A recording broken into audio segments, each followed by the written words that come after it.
Georgia College's Government and Sociology Department recently released their first State of the State poll. And coming up, we'll explain to you exactly what that means and the data found as we measure the pulse of our state.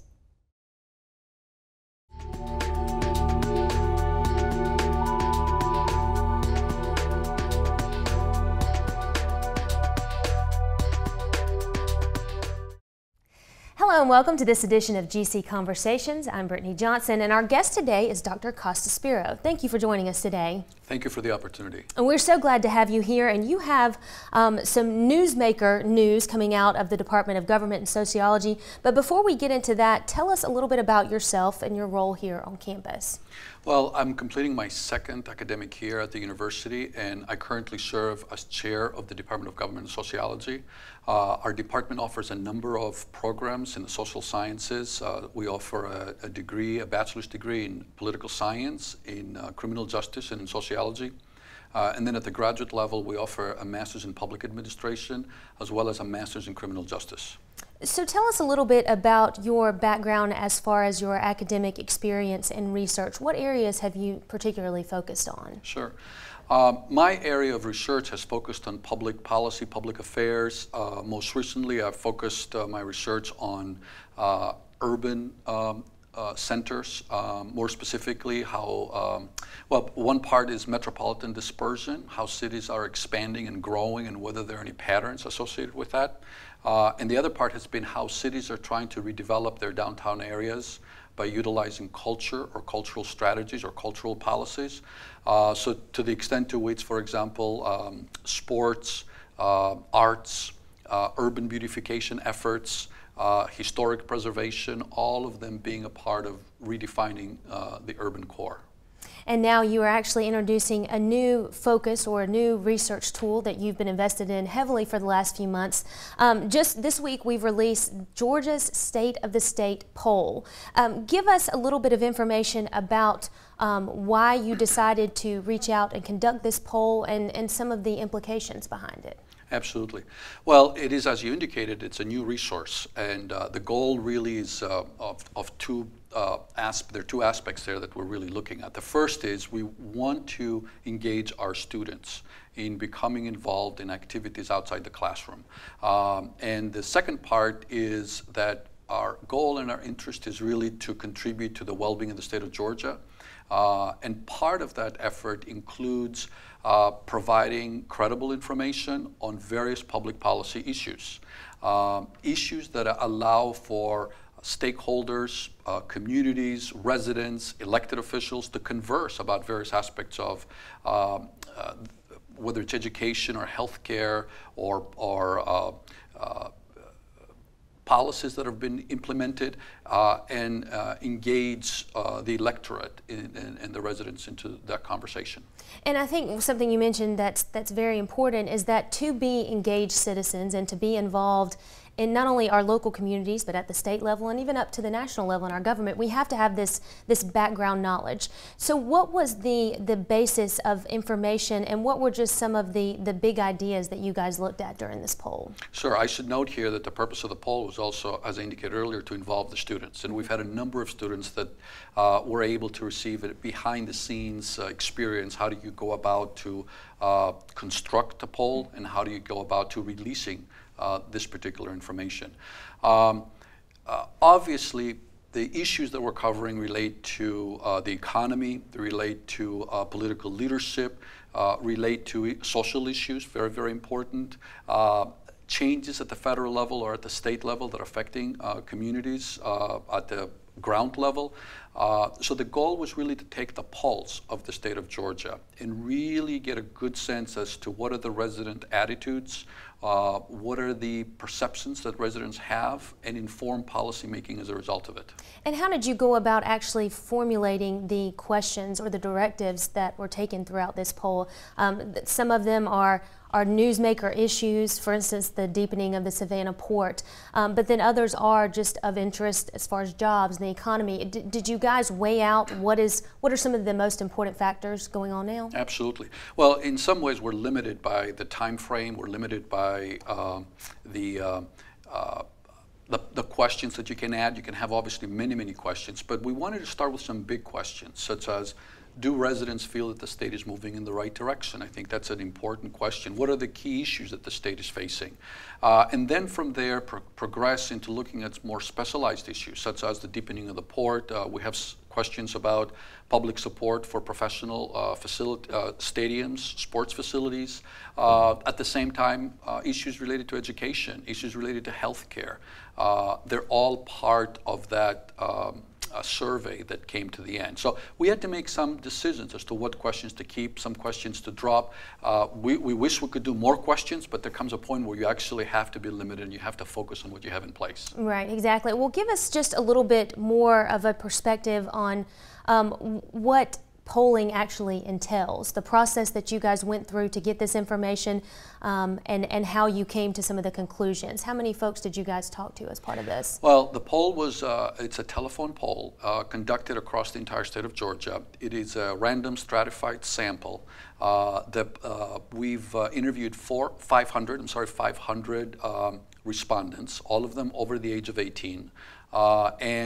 The poll was conducted in February, so it took us a little bit of time, actually, just have quite a bit of information. From February 18th to 25th, we conducted the poll, and then we analyzed the material. I should note here that we also looked at a number of variables, such as the responses with the number of variables, such as age. We looked at race. We looked at location. Meaning we divided actually into 4 locations: the south part of the state, respondents from the south part of the state, the middle part of the state, the northern part of the state, as well as the Atlanta metro area.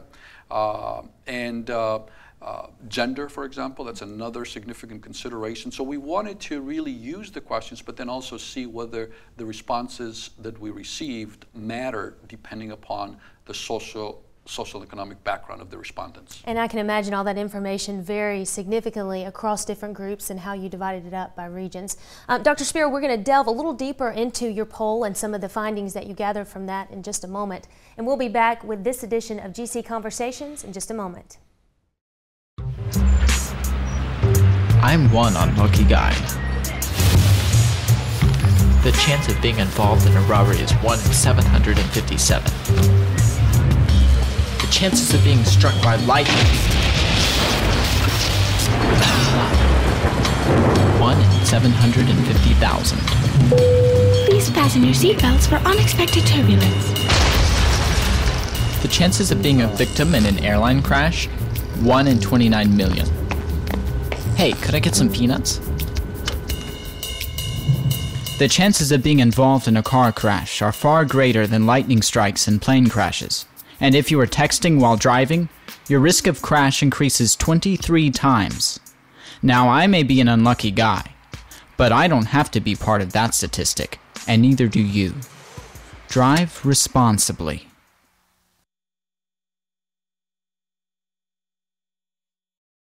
My new mom and I have a lot in common.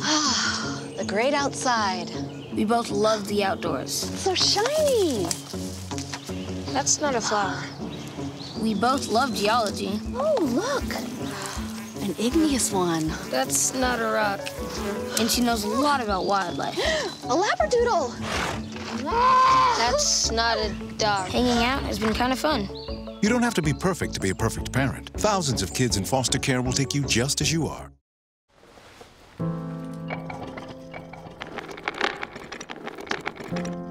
Maybe he's really focused. Hey, Michael. Michael. Maybe he likes spinning the wheels. Maybe he just loves trucks. Maybe he's just being a boy.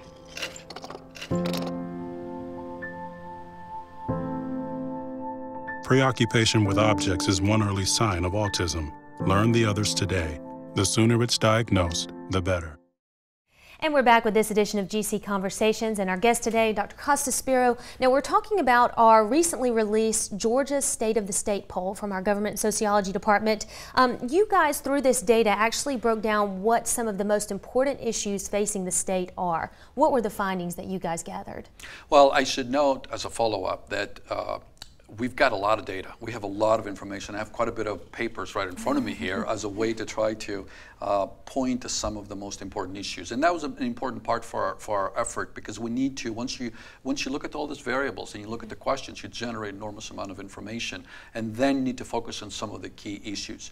The interesting thing is that, and I'll reference some of those, jobs proved to be the most important issue facing the state. Respondents indicated 37.9% indicated that jobs was the most important issue, followed by education, 23.7%, and healthcare at 14.1%. In some ways, it's not surprising that jobs was first. Just a few days ago, the Department of Labor released new data about unemployment across the states, and some of the listeners maybe had an opportunity to find out that Georgia unemployment dropped from February, which was 7.1%, to 7% in March. At the same time, I should note that the national average is 6.7%, and only, if I'm correct, 16 states actually have unemployment rates above that 6.7%. So Georgia at 7% in March is above that, one of those 16 states nationally. So it's not surprising that economy would be very important, not surprising that jobs would be very important. So jobs, education, and healthcare in that order were the most important states, most important issues. Right, and as you brought up that information, it's definitely easy to see why that was one of the most important factors there. You actually broke down these important issues facing Georgia by different demographics. How did those play out? Sure. The next thing we wanted to find out was how does it play out when you look at gender, for example. And interestingly enough, men, 45.4% overwhelmingly identified jobs as a very important issue, while women also did at 32.5%. But what's interesting is to look at education. Women actually had a higher percentage response in the area of education than men. Women identified 27.7% of women in the state versus 18% of men identified education as an important issue. And of course, from that, we can reflect on some of the reasons for that, given the fact that women tend to be more involved, more engaged with children's education. That proved to be a very important issue. Another characteristic, if I can note, is the issue of race. While, again, the groups were divided between whites, African Americans, and Hispanics, while all the groups identified jobs, education, and healthcare as being very important, for African Americans and Hispanics, racism was an important issue that was identified. 12.7% of African Americans identified racism, and 14.5% of Hispanics, and then Hispanics also had a higher percentage, 10.5% on immigration. So there is a connection between race, ethnic background as it relates to how those groups view the issues that the state is facing. So these three most important issues facing the state, what do you see now that we've been able to identify those? What are the implications of jobs, education, and healthcare, and how do you hope this data is used in policy formulation as we move forward? What's that going to be used for? Well, basically, what is important here is, and I think there are two parts we can think about. The first part is the residents of the state. We hope that this information will inform communities across the state, individuals, residents that are already interested in these issues. They want to improve the well-being of their communities. So this becomes information that they can take and then think about and then work through the existing channels to bring about some difference and influence policymaking. On the other hand, it is policymakers, legislators, for example, in the General Assembly, or elected members to the House and the Senate, the U.S. House and the Senate, where they can look at this information and then utilize this information as they move forward to improve the well-being of the state. And another question that you focused on was actually where the state stands right now in the perspective of its residents. Are we moving in the right direction? Are we stagnant? Are we on a decline? What did you find from that data? Absolutely. We've asked the question as to whether respondents feel that the state is moving in the right direction, and 51.3% felt that the state was moving in the right direction, with 33.9% expressing that the state is moving in the wrong direction. Obviously, the data indicates as the economy is improving, there's a relationship to that particular finding. But what's going to be interesting to find out is that as we move into the future, a year from now, 2 years from now, 3 years from now, if we ask that same question to get a feel as to what is the change that's taking place in regards to the direction of the state. And you brought up an interesting comment. You also dove a little deeper into the economy and some of the questions that you asked there. What did you find from asking folks more in-depth questions about the state of our economy? Sure. They obviously, as indicated a moment ago, at 7%, it's an improvement from last year. Actually, I was going to note here that it is the lowest since September 2008, when it was 6.8%. But basically, what we also found out that residents are interested in seeing more economic development efforts coming from local governments, municipal governments, county governments, state government. They expressed a desire to see more work done on that front. And the state, as well as civic organizations, playing a more important role in moving the state in the right direction and the communities. Some interesting findings there, and we're going to go even further on this topic as you ask some more topical questions and even some political affiliation questions. Dr. Spirou, thanks so much for that information, and we'll bring you more on Georgia's State of the State poll coming up. The next 30 seconds can save you a lot of money. Just do your laundry in cold and stick to full loads. Auto-sleep your computers. Plug your gadgets in a power strip and switch it off when you're done. Headed out? Turn back your thermostat by 10 degrees. And drive sensibly. The more energy you save, the more money you save. Find other great tips at energysaver.gov. Oh! Checking your fantasy league? Nah, just my 401k statement. Nice. Where'd you find the money for that? I just been saving a little every month. I can't seem to save anything. Well, what about all this? What about the money you're spending? What money? It's gone before I can get my hands on it. I got a pizza for a Todd. Hey, can somebody spot me? When it comes to financial stability, don't get left behind. It's 547. Get tools and tips for saving at feedthepig.org.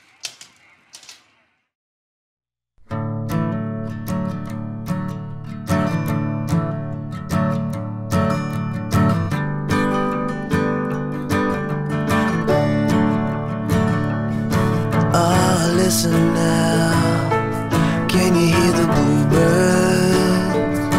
Oh, look up now, can you feel the sun?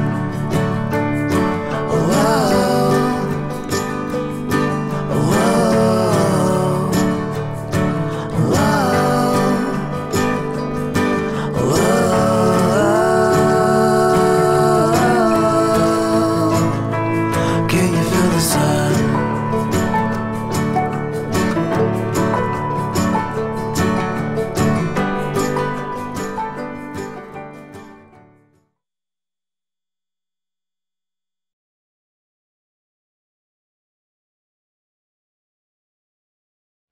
And we're back with this edition of GC Conversations with our guest, Dr. Costas Spirou.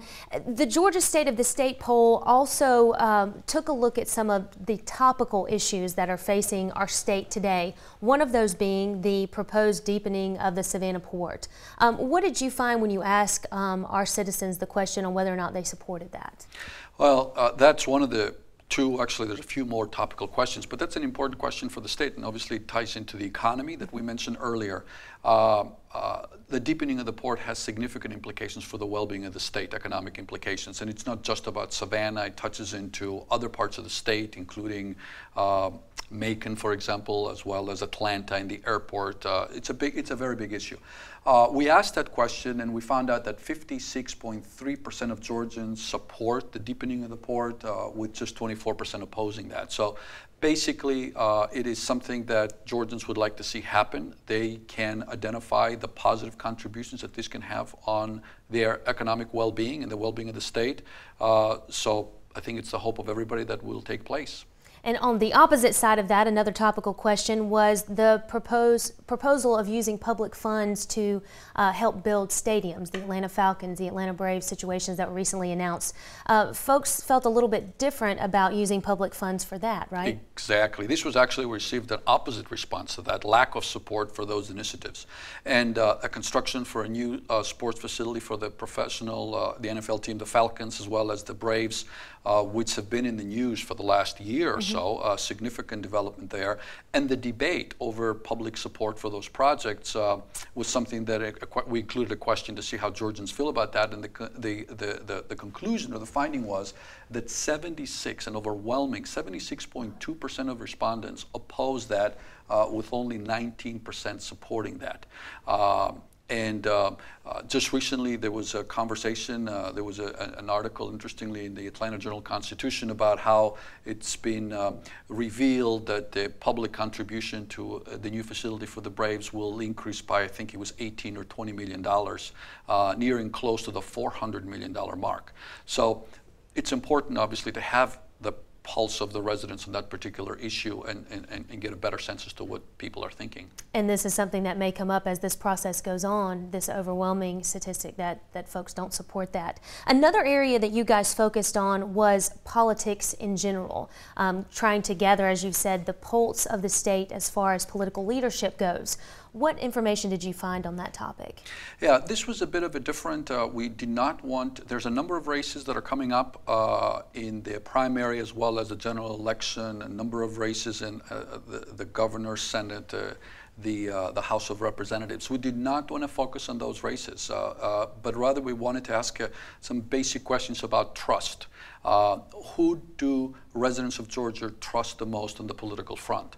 And we've included a number of Republicans. The conclusion was that Governor Nathan Deal came ahead as being the most trusted Republican with 16.7%, while former Governor Roy Barnes at 20.1%. We also broke it down into various, men and women, race.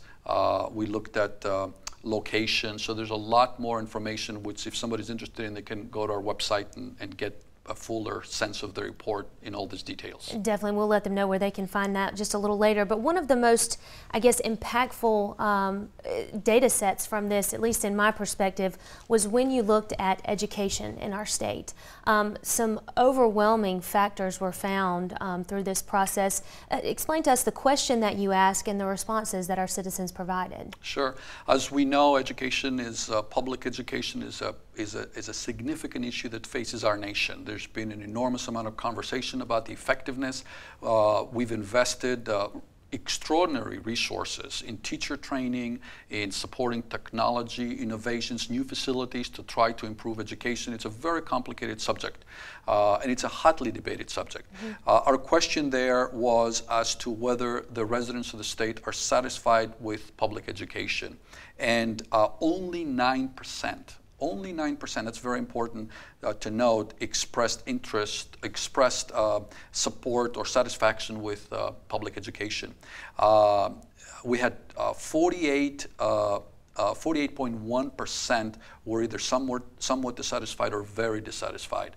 So that sets the stage for a significant conversation as to whether education is moving in the right direction, public education, and whether there's an interest to actually do something about that, and what that could be. Right, and another aspect of that, as you took it a little further, you asked if these folks that were dissatisfied, or the folks that responded, if they would be willing to step up to the plate and pay more in taxes to help support public education. What were the findings there for that? Because to me, they're just as amazing as that initial statistic. Exactly. It was interesting that when we asked the question as to whether you would be willing to pay more to improve public education, 53.5% of respondents indicate their willingness to pay for that.